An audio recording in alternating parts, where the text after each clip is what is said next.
ఈ సందర్భంగా ఎమ్మెల్యే చింతా ప్రభాకర్ అంబేద్కర్ విగ్రహానికి పూలమాలలు వేసి నివాళులర్పించారు.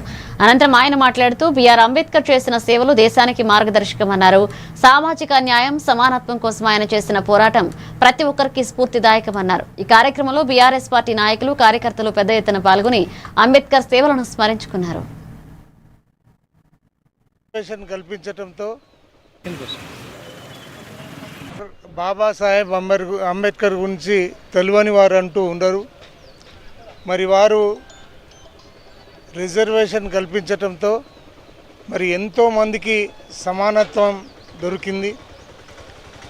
మరి తెలంగాణ రాష్ట్రం కూడా ఆర్టికల్ 3 ప్రకారం మరి సిద్ధించిందంటే దానికి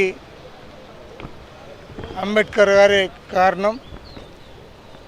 మరి వారి అడుగుజాడల్లో నడుస్తాం, వారు చూపించిన మార్గంలో నడుస్తాం.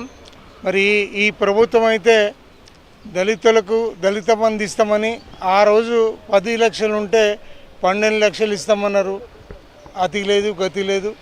మరి ఇప్పటికైనా వారు బుద్ధి తెచ్చుకొని మరి అణగారిన బడుగు బలహీన వర్గాలకి మరి ఏమో మేలు చేయాలన్న ఆలోచనతో మీరు అధికారానికి వచ్చిండ్రు. మరి వచ్చిన నుంచి ఏది కూడా చేయట్లేదు.